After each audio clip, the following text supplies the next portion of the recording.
चिट्ठी और पत्र ले गई, चिट्ठी और पत्र दोनों ले गए।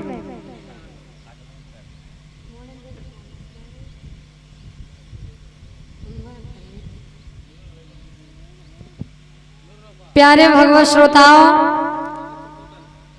अभी अभी आप कथा श्रवण कर रहे थे कि जिस समय भगवान कन्हैया मथुरा में गए थे, कंस का उद्धार किया था, तो भगवान मथुरा से लौट करके नहीं आए हैं। तो गोपिकाएं जो थी ये भगवान कन्हैया की विरह वेदना में रो रही थी। तो भगवान श्याम सुंदर ने उद्धव जी के द्वारा गोपिकाओं के लिए पत्र भेजा था। भगवान श्याम सुंदर ने हमें बताया है कि हमें जन्म लेने के बाद हमेशा आगे को बढ़ना चाहिए। भगवान उस मथुरा में रहने के बाद द्वारकापुरी का निर्माण करवाया है और उस द्वारकापुरी में रहने लगे। विश्वकर्मा को आदेश दिया है कि रात ही रात में बहुत सुंदर नगर का निर्माण करवाया जाए। रात ही रात में बहुत सुंदर नगर का निर्माण करवाया गया है। नगर का निर्माण करवाया गया, उस नगर का अभी कोई नाम नहीं पड़ा है।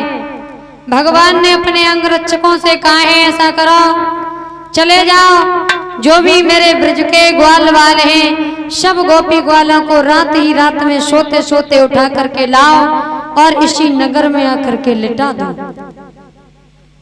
अंगरक्षकों ने रात ही रात में सब ब्रज के गोपी ग्वाल सबों रात ही रात में उठा लिया है और उसी नगर में लिटा दिया। सवेरा जब हुआ और सवेरा होते ही जब ब्रज के ग्वाल वाल जैसे ही जागे तो क्या देखा कि जब मैं शाम को सोने के लिए गया था और सोया था तो किसी दूसरे स्थान पर और जागा तो किसी दूसरे स्थान पर। सब कहने लगे हैं मेरा घर कहाँ है, मेरा द्वार कहाँ है, मेरा घर कहाँ है, मेरा द्वार कहाँ है। ऐसे द्वारका द्वारका कहने से उस नगर का नाम पड़ा है द्वारका। और वहां एक भगवान का भी नाम पड़ गया है, भगवान को भी कहने लगे हैं द्वारिकाधीश। बोलिए द्वारिकाधीश भगवान की।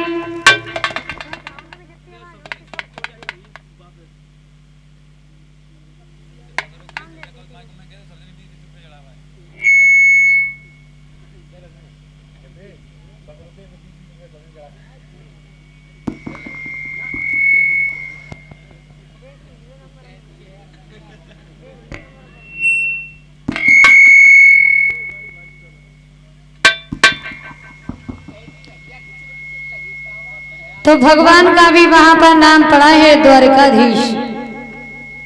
और द्वारकाधीश भगवान कन्हैया का नाम पड़ा है। अब तो भगवान कन्हैया ने उसी द्वारिका में रहने लगे।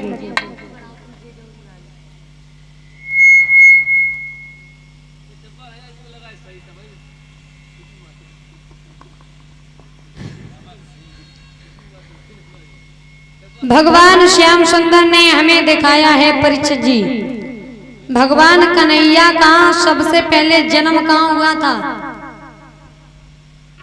मथुरा की जेलों में। और भगवान को मथुरा की जेलों से कहाँ पहुंचाया गया? गोकुल में।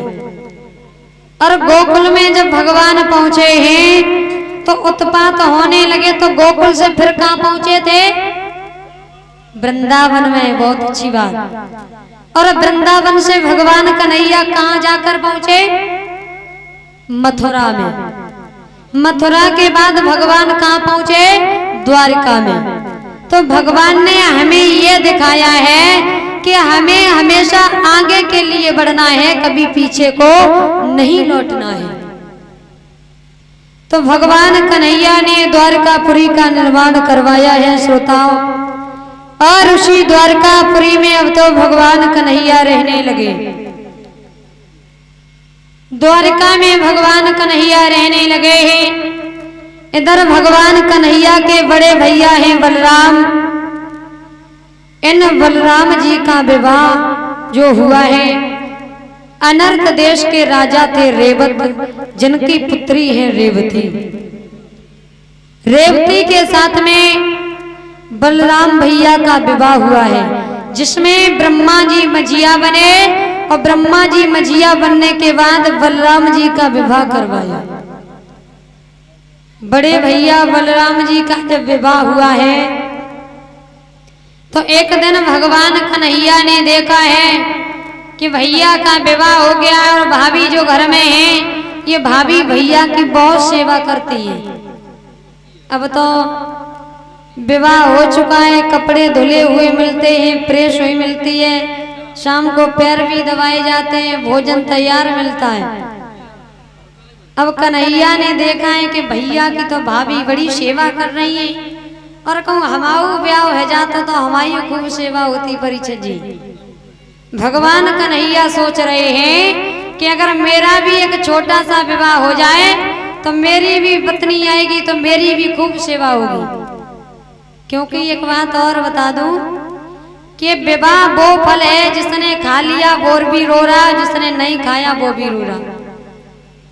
जिसका विवाह हो गया वो तो विवाह होने के बाद रो रहा। भगवान अगर ऐसा जानते कि तनी आफत है लंबी तो कभी विवाह नहीं करते, और जिसका विवाह हुआ नहीं वो तो ये सोच रहा भगवान कौन सा दिन आएगा जिस दिन हम भी दूल्हा बनेंगे, जैसे कि सिंकू है। तो विवाह वो फल है जिसने खा लिया वो भी रो रहा और जिसने नहीं खाया वो भी रो रहा। ये विवाह करने के बाद जो पत्नी आती है ये एक फांसी का फंदा है। जब तक शादी ना है वही है तब तक खुले या चाहे जहाँ डोलो, चाहे रात के 12 बजे आओ चाहे सवेरे के 4 बजे आओ, कोई टेंशन ना है। और ब्याह होएगा और जैसे ही शाम को 7 बजे अंधेरो भाओ और न को लेट हो गई तो शाम को रोटी मिलने वाली नहीं, पहले लाठी चलिए।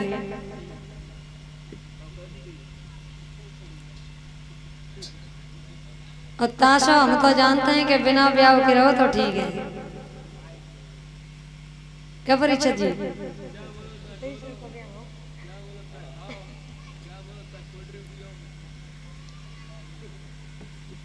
तो प्यारे भगवत श्रोताओं